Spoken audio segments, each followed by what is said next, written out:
तो बेटा आप लोगों को स्टार्ट करना है एक्सेल। एक्सेल में हम आ जाएंगे 97 नंबर पेज पर, और यहाँ पर हमने पिछले सेशन में फॉर्मूला टैब तक कंप्लीट कर लिया था। अब हम स्टार्ट करेंगे डेटा टैब। इससे पहले हम एक्सेल ओपन कर लेते हैं। जैसा कि आप लोगों को पता है, यहाँ पे आएंगे, हम टाइप करेंगे एक्सेल, EXCEL। जैसे ही टाइप करेंगे वैसे ही ऊपर आ जाएगा माइक्रोसॉफ्ट एक्सेल। इसको जस्ट क्लिक करेंगे, ओपन कर लेंगे हम। ओपन होने के बाद ये ऐसा दिखता है, आप लोगों को पता ही है। और मैं फिर से जूम करता हूँ, तो जूम करके यहाँ पे देखते हैं, यहाँ दिया है डेटा टैब। ठीक है, इसके बारे में पढ़ेंगे। डेटा टैब बुक में पढ़ते हैं क्या दिया है। यहाँ पर दिया है, इसमें डेटा एनालिसिस से संबंधित बटन्स होते हैं। डेटा जो होता है उनका विश्लेषण किया जाता है। ठीक है, इस टैब में डेटा का विश्लेषण किया जाता है। नेक्स्ट क्या दिया है, रिव्यू टैब। इसमें सुरक्षा से संबंधित बटन्स होते हैं। यहाँ पे दिया है कि इसमें दिया है सुरक्षा से संबंधित। देखो, protect sheet, protect workbook, share workbook, मतलब साझा करना या पासवर्ड वगैरह डालना यहाँ पर होता है। कि आप चाहते हो कि मैंने जो कुछ भी यहाँ पर टाइप किया है, लिखा है, कोई उसको देख तो सके लेकिन उसमें सुधार ना कर सके या कोई खोल ना पाए, आप उसको पासवर्ड डाल सकते हैं यहाँ से। ठीक है, नेक्स्ट क्या दिया है, कमेंट वगैरह डाल सकते हैं, थीसर्स, पैराग्राफ वगैरह, स्पेलिंग चेक कर सकते हैं यहाँ पे आदि। और नेक्स्ट क्या दिया है, देखते हैं डेवलपर टैब। इसमें मैक्रोस को क्रिएट, रन तथा एडिट करने से संबंधित बटन्स होते हैं। ये होता है डेवलपर टैब। ये यहाँ पे मैक्रोज होता है। कुछ एडवांस टेक्निक इसमें यूज की जाती है, वो आगे आपको मालूम पड़ेगा। नेक्स्ट चलते हैं स्क्रॉल बार। अब पढ़ते हैं स्क्रॉल बार क्या दिया है। ये वर्टिकल स्क्रॉलिंग के लिए दाएं तथा हॉरिजॉन्टल स्क्रॉलिंग के लिए नीचे प्रदर्शित होता है। देखो यहाँ पे है ये एरिया, देख रहे हो, इसको बोलते हैं आपका वर्टिकल। ठीक है, वर्टिकल स्क्रॉल बार। अब जैसे मैं यहाँ पे थोड़ा जूम आउट करता हूँ, यहाँ पे क्लिक कर देता हूँ। ठीक है, और मैं नीचे जाता हूँ। ठीक है, नीचे गया, देखो यहाँ पे कितना नंबर है। मैं नीचे गया तो यहाँ पे क्लिक करता हूँ तो 57 नंबर पे, ये रो नंबर 57 पे है ये सिलेक्शन। ठीक है, ऐसे नीचे ऊपर आप जा सकते हो, ऊपर जहाँ भी जाओ तो ये आपको मालूम पड़ेगा कितने नंबर पे हो आप। ठीक है, पंक्तियाँ मालूम पड़ती हैं, ये भी मालूम पड़ता है किस कॉलम में हो आप और किस रो में हो आप। ठीक है, मालूम पड़ता है यहाँ पे। और ये है वर्टिकल स्क्रॉल बार, ये पन्ना ऊपर नीचे। जिससे मैं ऐसा नहीं समझ में आएगा, मैं ज़रा आपको कुछ लिख देता हूँ तो ज़्यादा आपको समझ में आएगा। जैसे यहाँ पे मैंने कुछ लिख दिया, 45 एंटर, 26 एंटर। ठीक है, मैं कुछ लिख के कुछ लिख देता हूँ जिससे आपको मालूम पड़ेगा कि हाँ ये ऊपर नीचे हो रहा है। ठीक है, तो आपको ज़्यादा बेहतर समझ में आएगा। अब देखो, अब जैसे पन्ने को ऊपर नीचे करना है तो आप यहाँ पर क्लिक करोगे, देखो क्या होता है, ये ऊपर नीचे हो रहा है। ठीक, मैं इधर क्लिक करता हूँ तो ऊपर नीचे हो रहा है। यहाँ पर क्लिक करना है आपको, ठीक है, ऊपर जाने के लिए, और यहाँ पे क्लिक करना है आपको नीचे आने के लिए। देखो ऊपर नीचे हो रहा है। ठीक है, और दाएं बाएं जाने के लिए, देखो ये है, ये स्क्रॉल बार। ठीक है, दाएं बाएं देख लो घसक रहा है। इसको मैं यहाँ पे क्लिक करो तो बाएं आ जाता है, यहाँ पे क्लिक करो तो दाएं। ये हॉरिजॉन्टल स्क्रॉल बार है, ये बाएं दाएं हॉरिजॉन्टल, और ये वर्टिकल खड़ा खड़ी स्क्रॉल बार। ये दिमाग में रखना। और आगे पढ़ते हैं क्या दिया है बेटा, स्प्लिट बार। ये वर्टिकल स्क्रॉल बार के ऊपरी तथा हॉरिजॉन्टल स्क्रॉल बार के दाएं तरफ उपस्थित होता है। तो ये होता है, ये जो दिख रहा है ना, हाँ, ये जो पट्टी दिख रही है इसको बोलते हैं स्प्लिट बार। इससे क्या होता है, जैसे मैं यहाँ पे क्लिक कर देता हूँ तो शीट को दो भागों में बांटेगा। यहाँ क्लिक करता हूँ और यहाँ पे क्लिक करके इसको लेके आता हूँ, यहाँ पे छोड़ देता हूँ। ये देखो, तो ये क्या हुआ, 2 भागों में बढ़ गया, है ना। और फिर इसको ले आके आप, ये थोड़ा कठिन है, ठीक है, ये थोड़ा कठिन, मैं आपको इजी बताता हूँ। व्यू में जाओगे आप, यहाँ पे दिया है स्प्लिट दिया रहेगा, मैं दिखाता हूँ आपको कहाँ पे है। ये देखो स्प्लिट, ठीक है। तो जहाँ पे मैंने ये सिलेक्शन किया है वहीं पे ये स्प्लिट कर, स्प्लिट मतलब बांटना। ये देखो बांट दिया ना, है ना। फिर से क्लिक करो, निकल जाएगा, फिर से क्लिक करो, आ जाएगा, क्लिक करो, ठीक है बेटा। यहाँ क्लिक करो तो भी वो वहाँ से बांटेगा वो, है ना। तो जहाँ से आप क्लिक करके रखोगे वहाँ से वो उसको डिवाइड कर देगा, ठीक है। ओके, तो स्प्लिट करने से क्या होता है, कई भाग बांट के अपना काम कर सकते हो। वर्ड में बताया था स्प्लिटिंग क्या होता है, जिसको नहीं समझ में अलग से बात कर लेंगे उसको। आगे चलते हैं, क्या दिया है, टैब स्क्रॉलिंग बटन। वर्कशीट को स्क्रॉल करने के लिए शीट टैब के बाईं तरफ एरो बटन होते हैं। अब ध्यान से देखना, यहाँ पे ये है स्क्रॉलिंग बटन, ठीक है, टैब स्क्रॉलिंग बटन। जैसे ये शीट 1 वाला टैब है, शीट 2 वाला टैब है, शीट 3 वाला टैब है, ऐसे मैं क्लिक करते जा रहा हूँ। देखो sheet 4, sheet 5, sheet 6, sheet 7, sheet 8, sheet 9, sheet 10। अभी देखो शीट 1 दिख रहा है, ठीक है। अब शीट 10 किया तो भी दिख रहा है शीट 1, 11 किया, शीट 12 किया तो देखो शीट 1 अंदर घुस गया, इधर घुस गया, शीट 2 दिख रहा है। फिर क्लिक किया, शीट 13 आ गया, और देखो शीट 3 भी घुस गया, शीट 1 भी घुस गया इसके अंदर, और शीट 1, 2, 3 तो तीनों घुस गए हैं बेटा। अब मुझे अगर इसको बाहर देखना है तो मैं यहाँ पर अलग अलग से क्लिक करूँगा। देखो आ गया शीट 1, यहाँ से क्लिक करो, फिर शीट 4 आ गया, तो फिर अंदर चला जाएगा, बाहर चला जाएगा। ये टैब स्क्रॉलिंग बटन है, ठीक है। अंदर बाहर जब ज़्यादा शीट टैब हो जाते हैं तो अंदर चला जाता है ये, ठीक है। तो आप इससे क्लिक करके आप देख सकते हो, ठीक है। आप तो क्लियर हो गया यहाँ से। अब आगे क्या दिया है देखते हैं, शीट टैब स्क्रॉलिंग बटन है, और ये सब शीट टैब है बेटा। क्या है, शीट टैब, शीट 1, शीट 2, इसको पढ़ लेता हूँ मैं। शीट टैब, ये टैब्स वर्कबुक विंडो में नीचे की ओर होते हैं जो शीट का नाम प्रदर्शित करते हैं। अच्छा एक बात और, ये तो शीट टैब है ही है, मैं इसे बताता हूँ, इसको आप रीनेम भी कर सकते हो। जैसे मान लो शीट 1 पे आप कुछ अकाउंटिंग का कार्य कर रहे हो, तो यहाँ पे राइट क्लिक करोगे बेटा ना, तो यहाँ पे आप रीनेम कर सकते हो, इसको डिलीट कर सकते हो, इसमें नया शीट अगल बगल डाल सकते हो, ठीक है। इसको कॉपी कर सकते हो, ठीक है। बहुत सारी चीज़ें कर सकते हो, छुपा सकते हो, बहुत सारी चीज़ें कर सकते हो यहाँ पे। यहाँ पे अगर मान लो कि डिलीट करना है, डिलीट कर दो, देखो डिलीट पूछ रहा है, डिलीट कर दो, देखो शीट 1 डिलीट हो गया, शीट 2 बाकी है। और इसको रीनेम करना है, रीनेम लिख दो यहाँ पे, जैसे मुझे लिखना है, इसको लिखना है मुझे अकाउंटिंग, तो पूरा ACCOUNT, ठीक है, अकाउंट लिख सकता हूँ, इसका रीनेम भी कर सकता हूँ, ठीक है।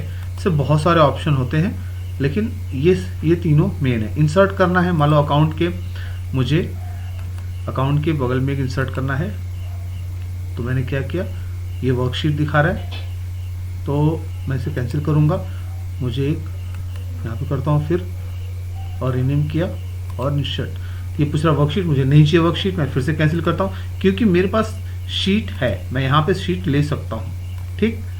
और इसको आगे पीछे भी कर सकता हूँ, देखो यहाँ से दबा के इसको इधर कर दिया, है ना।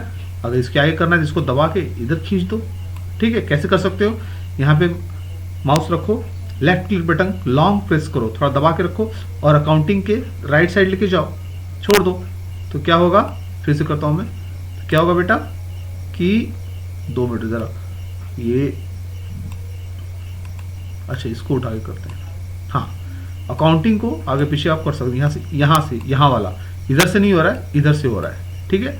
राइट साइड से जो भी है उसको आप आगे कर सकते हो, क्लियर, ठीक। आगे चलते हैं, नेम बॉक्स, ये फार्मूला बार के बाएं सिरे पर होता है, जो चयनित किए गए सेल चार्ट आइटम या ड्राइंग ऑब्जेक्ट को पहचानता है।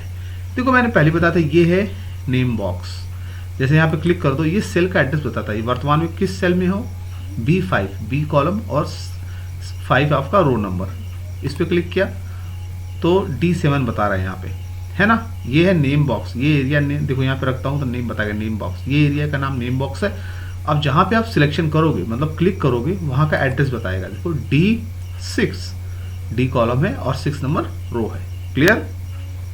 तो इस तरीके से ये बता रहा है। और आगे देखो बेटा, कभी भी ये दिमाग में रखना आप लोग कि एक्सेल बहुत इंपॉर्टेंट होता है, इसको बहुत सावधानी से पढ़ना। यहाँ पे मैंने मिनिमाइज किया है, यहाँ पे फिर से ओपन करता हूँ मैं, बहुत सावधानी से पढ़ना इसको।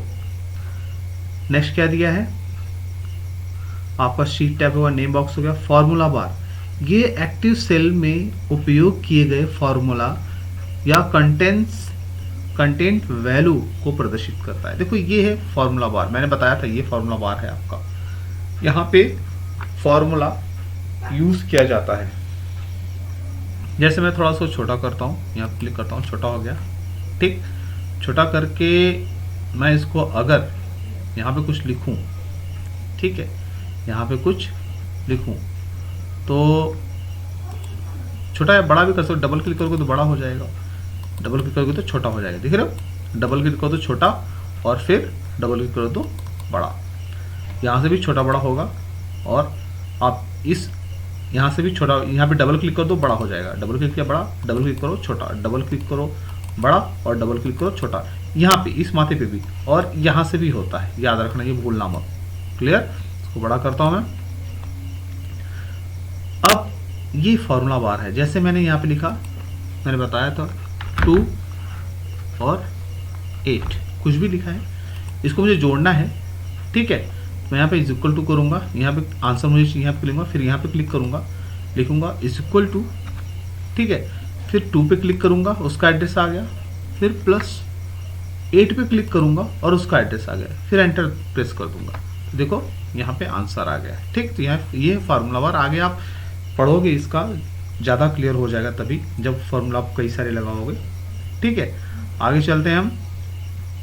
नेक्स्ट क्या दिया है, शॉर्टकट मेनू, ये चयनित आइटम या ऑब्जेक्ट से संबंधित प्रायः उपयोग की जाने वाली कमांड्स को प्रदर्शित करता है। शॉर्टकट जैसे इसी पे राइट क्लिक कर दो तो ये शॉर्टकट मेनू भी कहलाता है।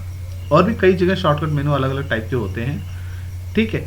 आगे चलते हैं। स्क्रीन टिप्स, ये रिबन में दिखाए गए कमांड बटन का नाम दिखता है। अब देखो यहाँ पे ये रिबन है, पट्टी है, मैं यहाँ पे बी पे रखूं, क्या बता रहा है, बोल्ड। इस पे लिख, आई पे रखा तो क्या बता रहा है, इटैलिक। इस पे रखा तो क्या बता रहा है, अंडरलाइन। और इस पे रखा तो क्या बता रहा है, इंक्रीज फॉन्ट साइज। तो मतलब जहां पे नाम नहीं दिया है, जैसे ये कमांड है सब या टूल्स है, इनका अगर नाम नहीं दिया है तो माउस को वहां पे जाके रख दो तो ये नाम बता देगा, फॉन्ट कलर, ठीक है। तो इसको बोलते हैं स्क्रीन टिप्स। ये नाम बताने की क्रिया को, टूल्स के नाम बताने की क्रिया को स्क्रीन टिप्स बोलते हैं। नेक्स्ट क्या दिया है, स्टेटस बार, ये MS Excel 2010 विंडो में सबसे नीचे दिखता है। ये उपयोग हो रही चयनित कमांड या ऑपरेशन से संबंधित इंफॉर्मेशन को प्रदर्शित करता है। देखो यहाँ पे है, दे आर रेडी, मतलब आप काम कर रहे हो इस पे। से यहाँ पे क्लिक किया, रेडी, आप काम कर रहे हो, कुछ टाइप करते हो तो भी बताएगा, मतलब एंटर, आपको एंटर प्रेस करना है अभी। सही बात है, हम कुछ टाइप करेंगे तो एंटर प्रेस करेंगे, ठीक है। तो ये स्टेटस बार है बेटा। क्लियर? नेक्स्ट चलते हैं, आगे पढ़ते हैं। क्या दिया है बेटा, कॉलम लेटर, कॉलम वर्कशीट में वर्टिकल चलता है तथा ये कॉलम हेडर के नाम से जाना जाता है। ये देखो, ये A, B, C, D, E ये सब कॉलम हेडर हैं। ये जो कॉलम है बेटा, इन कॉलम को ABCD में गिना जाता है, इसलिए इनको कॉलम हेडर बोला जाता है, ABCD जो दिया है, ठीक है। नेक्स्ट देते हैं रो नंबर, रो नंबर दिया है, इसको पढ़ते हैं। इसमें दिया है रो वर्कशीट में हॉरिजॉन्टल चलता है तथा ये रो हेडर के नाम से जाना जाता है। देखो रो हेडर 1 2 3 4 5 6, पहला रो, दूसरा रो, है ना, या पहली पंक्ति, दूसरी पंक्ति, ऐसे इसको बोला जाता है। ये रो हेडर है, ठीक है। नेक्स्ट क्या दिया है, दिया है क्रिएटिंग और न्यू वर्कबुक, नई वर्कबुक बनाना। जैसे वर्तमान में हमारे पास बुक 1 नाम की वर्कबुक है, ठीक है, ये वर्कबुक का नाम होता है यहाँ पे। यहाँ पे जाऊँ, आगे पढ़ लेते हैं क्या दिया है। नई वर्कबुक बनाने के लिए फाइल टैब पर क्लिक करें, न्यू चुनें, उपलब्ध टेम्पलेट्स के अंदर ब्लैंक वर्कबुक पर क्लिक करें, क्रिएट बटन पर क्लिक करें। बहुत सिंपल है। जैसे आप ये फाइल का जो कमांड है ये सेम वैसे ही है जैसे वर्ड में था, तो ज़्यादा बताने की ज़रूरत नहीं है। आप देख ही रहे हो, न्यू पे क्लिक किए, यहाँ पे ब्लैंक वर्कबुक है, ठीक है। ये टेम्पलेट्स, अवेलेबल टेम्पलेट्स होता है ये सब। यहाँ पे ब्लैंक वर्कबुक दिया है, यहाँ पे क्लिक करो और यहाँ पे जाओ, क्रिएट पे क्लिक कर दो और क्लिक करो। जैसे यहाँ पे बुक 2 आ गया है ना, बुक 2। अब ये ब्लैंक है, मतलब खाली है पूरा, है ना। इसको अगर छोटे करते हो, ठीक, बड़ा कर सकते हो, वही सेम चीज़ है। इसको बंद करना है, फिर फाइल में जाओ और यहाँ पे क्लोज पे क्लिक कर दो, देखो क्लोज हो गया। अब ये वर्तमान में कौन सी है, कौन सा है, बुक 1। कैसे क्लोज किया आपने बुक 2 को, फाइल में गए और आपने क्लोज पे क्लिक कर दिया तो क्लोज हो गया।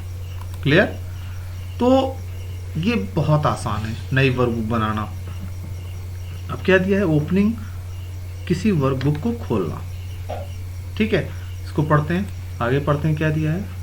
किसी वर्कबुक को खोलने के लिए फाइल टैब पर क्लिक करें, ओपन चुनें, ओपन डायलॉग बॉक्स प्रकट होता है। इस डायलॉग बॉक्स में उस ड्राइव फोल्डर नेम का चयन करें जिसमें वर्कबुक्स है। आवश्यक वर्कबुक को प्राप्त करने के बाद उसे चुनें, फिर ओके पर क्लिक करें। तो ये माइक्रोसॉफ्ट वर्ड जैसा ही है, किसी पुरानी फाइल को एक्सेल की, जैसे ये माइक्रोसॉफ्ट एक्सेल है तो एक्सेल की फाइल रहेगी। फाइल में जाओ, ओपन पे क्लिक करो। ओपन पे क्लिक करने के बाद आपको अगर एक्सेल की फाइल दिखती है, खोजो कहाँ आपके पास एक्सेल फाइल है। जैसे यहाँ पे लिखा है पांडव 2, इसको खोलना है, इस पर क्लिक करो और यहाँ पे ओपन पे क्लिक कर दो। देखो अभी यहाँ पे पांडव 2 ओपन हो गया, ठीक है। हालांकि ये भी खाली है, ज़्यादा कुछ लिखा नहीं है इस पर, ये पांडव 2 है, ठीक है। तो जैसा वर्ड में बताया था, पुरानी फाइल खोलने के लिए ओपन में जाके क्लिक कर दो और क्लोज करना है तो क्लोज पे क्लिक कर दो। क्लियर। चलो नेक्स्ट क्या देखते हैं क्या दिया है। वर्कबुक को सेव करना, ठीक है। वही चीज वर्ड जैसा ही बता रहा है, दोहरा समझ लो, दोहरा ही रहा है। फिर पढ़ते हैं क्या दिया है। दिया है यहाँ पे बेटा, वर्कबुक को सेव करने के लिए MS एक्सेल में 2 कमांड्स होते हैं।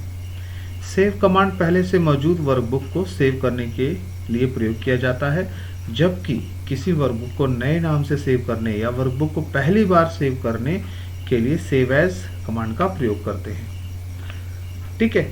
ये यहाँ पे जो कमांड दिया है बेटा, फाइल में जाने के बाद यहाँ पे सेव, मतलब ओपन की हुई फाइल को आप, लगभग दोनों सेम ही है, याद रखना, ज़्यादा कुछ चेंजेस नहीं है। सेव करने वाला क्या होता है, आप किसी पुरानी फाइल पे काम करें उसको सेव कर सकते हैं, हालांकि नई को भी सेव कर सकते हैं, ठीक है। और ये क्या होता है, सेव एज क्या होता है, आप जब सेव एज पे क्लिक करते हो तो इसका मतलब होता है आप किसी भी फाइल को, पुरानी हो या नई, किसी भी फाइल को नया नाम देना चाहते हैं और नई जगह पर रखना चाहते हैं, इसलिए सेव एज किया जाता है उसको। क्लियर। सेव एज मतलब सुरक्षित करना, सेव मतलब सुरक्षित करना, वर्ड में पहले ही बता चुका हूँ। आगे पढ़ते हैं। और आपको विस्तृत अगर इस फाइल टाइप का नॉलेज चाहिए तो आप जो वर्ड की फर्स्ट वीडियो है उसको आप देख सकते हो, उसमें पूरा क्लियर दिया गया है, ठीक है। नेक्स्ट देखते हैं क्या दिया। वर्कबुक को पहली बार सेव करने के लिए फाइल टैब पर क्लिक करें, सेव एज चुनें, सेव एज डायलॉग बॉक्स खुल जाता है। सेव इन बॉक्स में वह लोकेशन दें जहां आप फाइल सेव करना चाहते हैं, सेव बटन पर क्लिक करें। तो देखो वही चीज है, अब दिया है यहाँ पे सेव एज, जैसे फाइल में गया, सेव एज पे क्लिक किया और मैं चाहता हूँ कि इसको अगर इधर उधर हटाना हो तो यहाँ पे किसी भी विंडो के किसी भी बटन को आप विंडोज के इधर उधर हटाना चाहते हो तो ये टाइटल बार होता है, जैसे इसका टाइटल वैसे इसका टाइटल बार, यहाँ पर लेफ्ट क्लिक को लॉन्ग प्रेस करके दबा के आप इधर उधर खींच सकते हो, ठीक है। तो हमें सेव करना है, सेव एज करना है। मैं इसके मान लो बुक 1 नाम है, मैं इसको अलग नाम से सेव करना चाहता हूँ तो मैं यहाँ पे बुक 1 दिया है, यहाँ पे अलग नाम रखना चाहता हूँ, मैं डालता हूँ WK, ठीक, और सेव कर देता हूँ। कहाँ सेव हो रहा है ये लोकेशन, ये डॉक्यूमेंट्स के अंदर, ठीक है। मैं मान लो डाउनलोड में सेव करना चाहता हूँ अलग जगह, ठीक, तो यहाँ पे सेव हो जाएगा WK, डाउनलोड आ गया। यहाँ पे क्लिक करते हैं सेव। अब देखो इसका नाम WK हो गया। ठीक है, बहुत आसान है, नाम चेंज करना, लोकेशन चेंज करना, सेव करना। ठीक है, तो आगे पढ़ते हैं। यहाँ पे दिया है जब आप वर्कशीट या चार्ट का उपयोग पूरा कर लेते हैं तो आप इसकी विंडो को बंद करते हैं। यदि आपने वर्कबुक में कोई बदलाव किया है तो MS Excel 2010 एक अलर्ट डायलॉग बॉक्स देता है जिसमें पूछा जाता है कि बंद करने से पहले अपने कार्य को सेव करना है या नहीं करना है। देखो ये भी पहले ही बता चुका हूँ। जैसे मान लो यहाँ पे मैंने कुछ लिखा है, यहाँ पे मैं कुछ टाइप कर रहा हूँ, टाइप करने के बाद बाहर क्लिक किया और फिर जाके यहाँ पे मैं जूम आउट करता हूँ, यहाँ पे मैं क्लोज करता हूँ। ठीक है, तो मैं जूम आउट करता हूँ और आपको दिखाता हूँ, क्लोज करता हूँ। तो देखो एक यहाँ पे एक छोटा सा डायलॉग बॉक्स आ गया। ये क्या है दिखाता हूँ मैं आपको। ये डायलॉग बॉक्स पूछ रहा है do you want to save the changes you made to wk.excels। ये बोल रहा है कि आप जो चेंज किए हो आप बंद करने जा रहे हो, तो क्या आपको सुरक्षित रखना है इसको, कंप्यूटर के अंदर सुरक्षित रख दो तो इस पर क्लिक करो, नहीं सुरक्षित करना है तो इस पर क्लिक करो, अभी काम करना है और काम करना है तो कैंसिल पे क्लिक करो। ये डायलॉग बॉक्स आता है, इसी की बात कर रहा था। अभी मुझे काम करना है तो मैं इस पे क्लिक करता हूँ। ठीक है, आगे पढ़ते हैं। क्या दिया बेटा, आगे दिया है कि वर्कबुक में फाइल को बंद करने के लिए फाइल टैब पर क्लिक करें, क्लोज को चुनें। यदि आपने इस वर्कबुक में कोई बदलाव नहीं किया है और यह पहले से ही सेव थी तो यह बंद हो जाती है, परंतु यदि आपने वर्कबुक में कोई बदलाव किया है तो एक अलर्ट मैसेज बॉक्स खुल जाएगा। अलर्ट मैसेज बॉक्स, इसका नाम याद रखना, अलर्ट मैसेज बॉक्स खुल जाएगा। यदि आप चेंजेस को सेव नहीं करना चाहते हो तो इस मैसेज बॉक्स को डोंट सेव बटन पर क्लिक करें, और यदि आप चेंजेस जो आपने बदलाव किया उसको सेव करना चाहते हैं तो इस डायलॉग बॉक्स में सेव बटन पर क्लिक करें। अब फाइल का नया नाम टाइप करें तथा सेव बटन को क्लिक करें। ये क्या बोल रहा है, वही चीज है। मैं जूम करता हूँ, आपको दिखाता हूँ कि आपने यहाँ पे जो कुछ बदलाव किया, यहाँ पे जो कुछ लिखा मान लो बदलाव किया, आप इस पे क्लिक करते हो। ठीक है, क्लिक करते हो तो आपसे पूछता है ना, कैसे पूछता है, यही चीज, एक मैसेज अलर्ट बॉक्स, यही ना, ये अलर्ट मैसेज बॉक्स है, अलर्ट मैसेज बॉक्स वही चीज है मैंने जो बता दिया आपको। आगे चलते हैं बेटा, क्या दिया है इसको कैसे चलते हैं आगे। दिया है कि fitting excel 2010 program, excel 2010 program को बंद करना। आगे पढ़ते हैं, इसमें क्या दिया है कि इसको कैसे बंद करेंगे। ठीक है, दिया है यहाँ पे एक्सेल 2010 प्रोग्राम को बंद करने के लिए फाइल टैब पर क्लिक करें तथा एग्जिट चुनें। देखो बहुत आसान है, फाइल पे जाएं, ठीक है, और यहाँ पे एग्जिट है। ये एग्जिट जो दिया है बटन है, क्लोज अलग है, एग्जिट अलग है, एकदम वर्ड जैसा। ठीक है, एग्जिट करोगे तो पूरा का पूरा ये एक्सेल भी बंद हो जाएगा। ठीक है, और क्लोज करोगे तो फाइल बंद होगी। ठीक है, इसे क्लोज किया मैंने, देखो मैं इसको डोंट से मान लो करता हूँ तो फाइल बंद हो गई, लेकिन एक्सेल जो प्रोग्राम चालू है, आप यहाँ पे एग्जिट कर दोगे बेटा तो पूरा का पूरा प्रोग्राम बंद हो जाएगा। देख रहे हो, पूरा का पूरा प्रोग्राम यहाँ पर बंद हो गया है। ठीक है, तो मैं फिर से चालू करता हूँ। इसके लिए क्या करेंगे बेटा, हम यहाँ कहाँ पे जाएंगे, आएंगे यहाँ पर क्लिक करेंगे, एक्सेल EXC जैसे टाइप करते हैं वैसे ही यहाँ पे आ जाता है, क्लिक कर दो, चालू हो जाएगा। ठीक, चालू हो गया वापस। ठीक है, तो इस तरह से हम इसको बंद कर सकते हैं। नेक्स्ट क्या दिया है, स्प्रेडशीट को प्रिंट करना। आगे पढ़ते हैं, क्या दिया है बेटा, खुली हुई वर्कशीट को प्रिंट करने के लिए फाइल टैब से प्रिंट विकल्प को चुनें या क्विक एक्सेस टूल बार से प्रिंट तथा प्रिंट प्रीव्यू बटन को क्लिक करें। ये बता रहा है कि अगर आपको प्रिंट करना है तो आपको यहाँ पे जाओ, मैं जूम कर देता हूँ, आपको दिखेगा फाइल टैब पे जाओगे, ठीक है, यहाँ पे प्रिंट करते हो तो यहाँ पे पूरा प्रिंट का पूरा कमांड ही बताया है कैसे कैसे करना है आपको, ठीक है। आप पहली बात तो ये कुछ टाइप कर लो तो अच्छा रहेगा, तभी तो मालूम पड़ेगा, तभी मालूम पड़ेगा ना कि क्या आप कर रहे हो। तो हम क्या करेंगे, यहाँ पे कुछ टाइप करेंगे, कुछ टाइप कर लेते हैं क्लिक करने के बाद, और इसको थोड़ा अलग अलग ड्रैग कर लेते हैं तो मालूम पड़ेगा हमने कुछ टाइप किया है, ठीक है। आगे पढ़ते हैं। स्प्रेडशीट को प्रिंट करने के लिए, उस स्प्रेडशीट यही है, ये बुक 1 स्प्रेडशीट है, ठीक है, या बुक 1 वर्कबुक है, और ये क्या है, स्प्रेडशीट है, ये जो कॉलम रो वगैरह दिख रहा है। उस वर्कशीट को खोलें जिसे आप प्रिंट करना चाहते हैं, फाइल टैब पर क्लिक करें तथा प्रिंट कमांड को चुनें। एक प्रिंट बैकस्टेज व्यू खुल जाएगा, यहाँ प्रिंट आइकन पर क्लिक करें।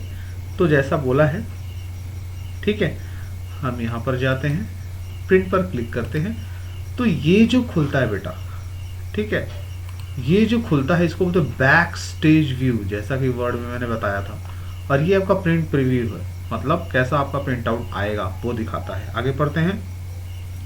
वर्कशीट के एक भाग को प्रिंट करने के लिए सेल्स की एक रेंज को सिलेक्ट करें।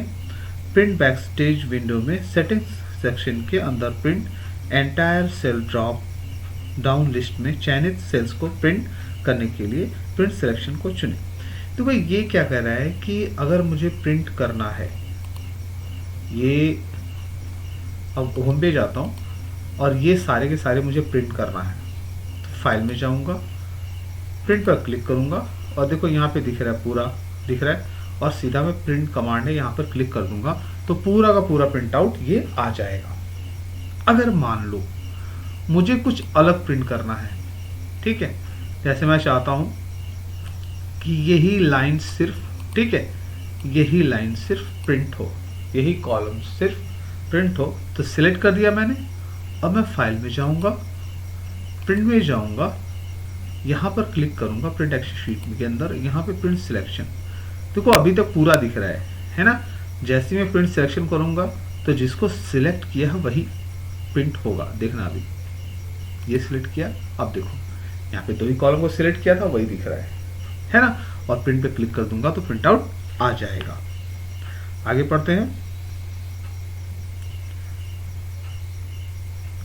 कई वर्कशीट को एक कमांड से प्रिंट करने के लिए जिन शीट्स को आप प्रिंट करना चाहते हैं उन सभी को सिलेक्ट करें।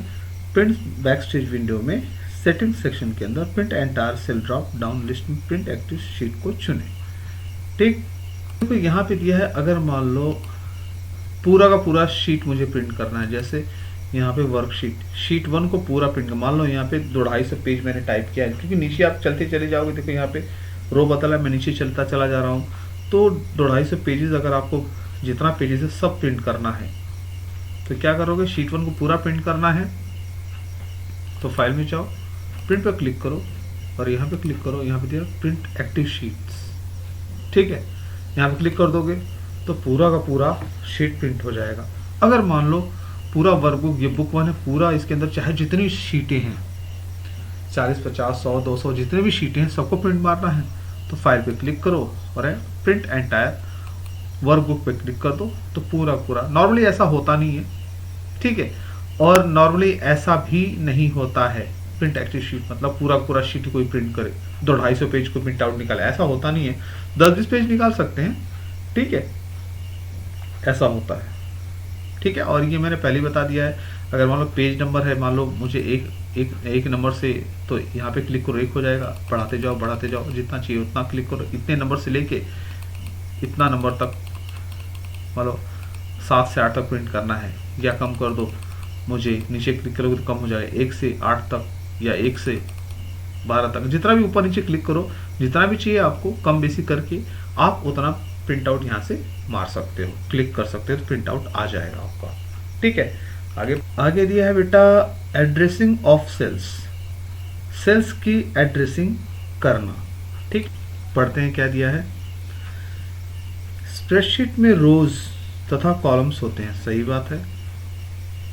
ये जो स्प्रेडशीट है, मतलब ये स्प्रेडशीट है ना, इसमें रोज मतलब जैसे देखो ये सब रोज ही है ना, पंक्तियों को रोज बोलते हैं, कॉलम ये कॉलम है खाने को।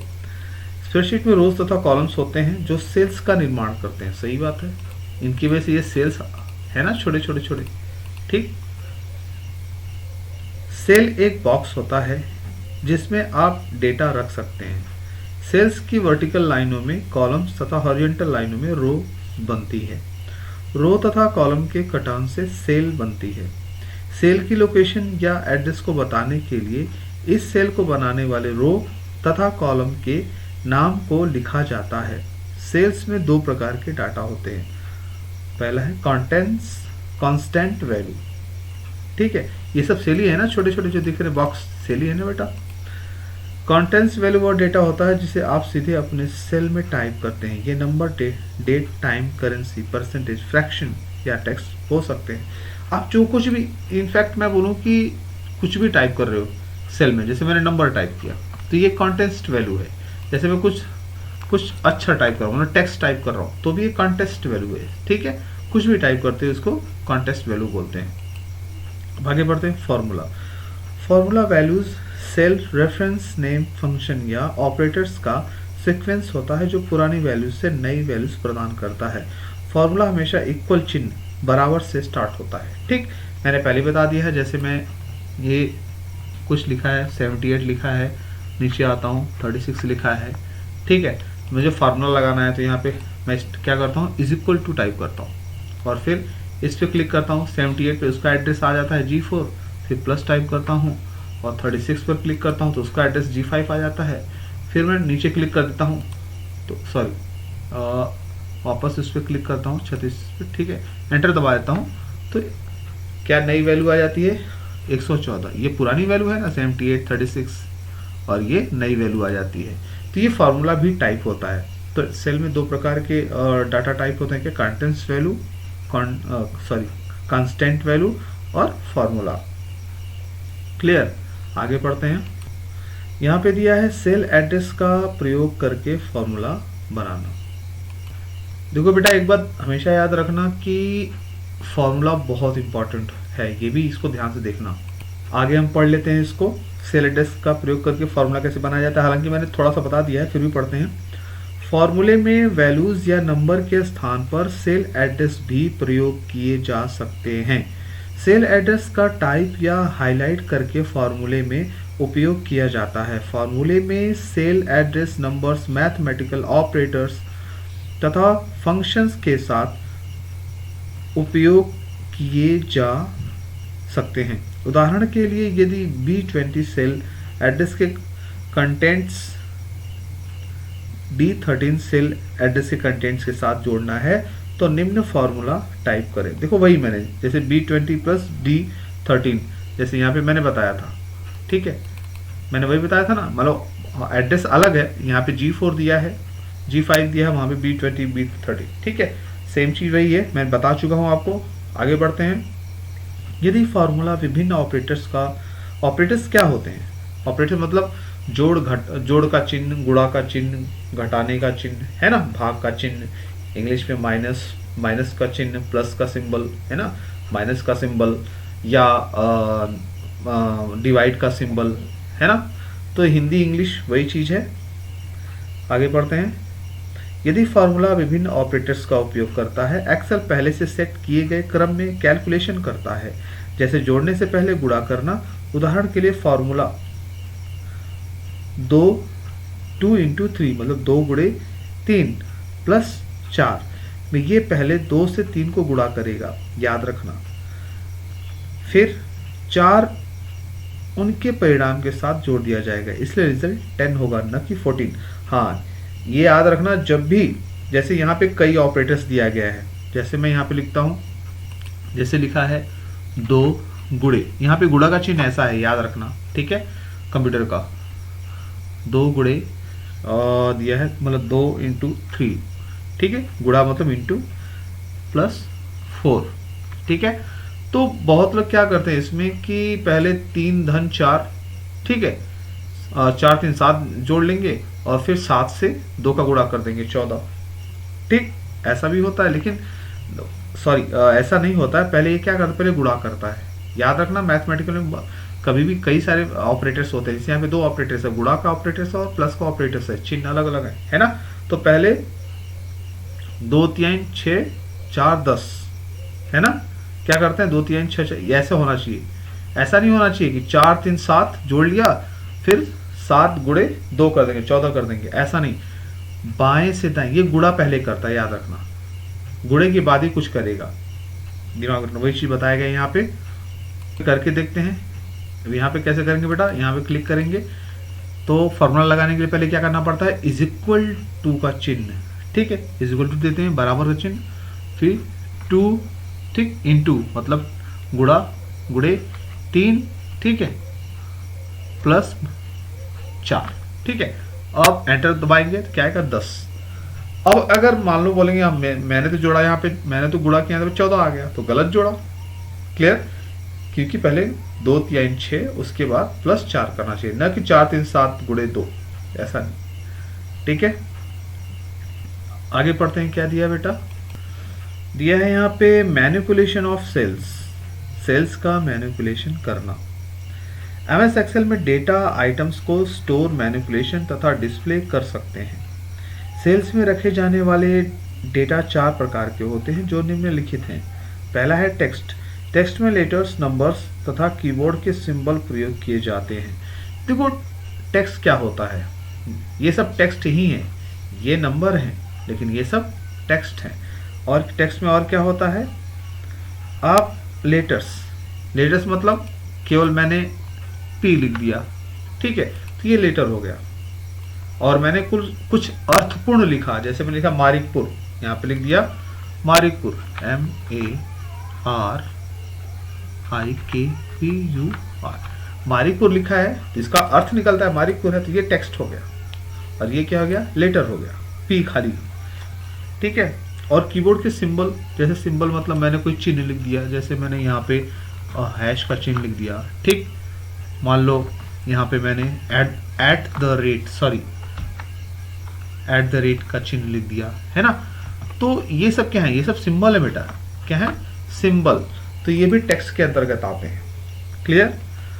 नेक्स्ट क्या दिया है बेटा, न्यूमरल्स। न्यूमरल्स में सभी डेसिमल डिजिट्स, डेसिमल डिजिट्स मैंने पहले बताया क्या होता है, 0 से 9 से लेकर उसको डेसिमल डिजिट्स बोला जाता है। डिजिट मतलब अंक, डेसिमल अंक होती है जिस पर आप जोड़ना, घटाना, गुणा तथा अन्य मैथमेटिकल और स्टैटिस्टिकल ऑपरेशन कर सकते हैं। ये तो पता ही है आप लोगों को, जोड़ना, घटाना, गुणा, भाग हम नंबरों से करते हैं। तो नंबर कौन से, 0 to 9, 0 to 9 क्या कहलाते हैं, डेसिमल डिजिट्स। डिजिट मतलब डेसिमल अंक।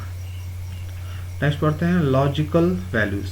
आप सेल्स में ट्रू या फॉल्स नामक लॉजिकल वैल्यू डाल सकते हैं। लॉजिकल वैल्यू प्रायः कंडीशनल फॉर्मूला लिखने में उपयोग किए जाते हैं। अब ये क्या होता है, ध्यान देखना।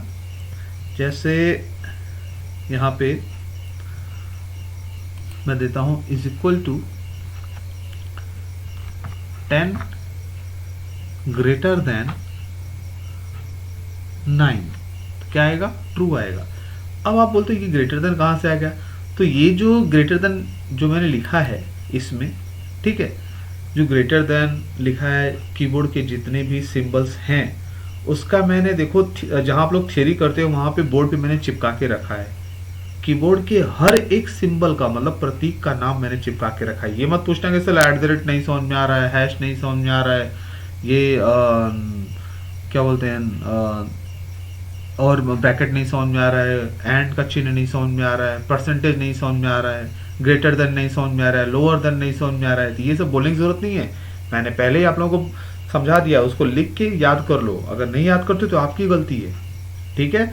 ये सिंबल जितने भी कीबोर्ड के सिंबल है मैंने सबका नाम लिख के चिपका दिया है, आपकी जिम्मेदारी है उसको अच्छे से याद करो, आपको समझ में आ जाएगा। तो 10 ग्रेटर देन 9 मतलब 10 9 से बड़ा है, ये ट्रू है तो ट्रू देगा। अगर मैं यहाँ पे लिखता हूँ is equal to 9 greater than 10 मतलब 9 10 से बड़ा है तो फॉल्स देगा, ठीक है। तो ऐसे आप कर सकते हो लॉजिकल वैल्यूज जैसे होती हैं ट्रू फॉल्स। नेक्स्ट क्या दिया है, एरर। एरर क्या दिया है, एरर एक अलग प्रकार का डेटा होता है। उदाहरण के लिए यदि किसी फार्मूले में किसी नंबर को 0 से विभाजित किया जाता है तो इसके रिजल्ट में हैश डिवीजन @0 एरर वैल्यू आती है। बहुत सही दिया है। जैसे मान लो मैंने यहाँ पे लिखा है 8, ठीक है, और 8 को मैं 0 से डिवाइड करता हूँ तो कभी नहीं होगा, गलत होगा ना। तो इसीलिए क्या देगा,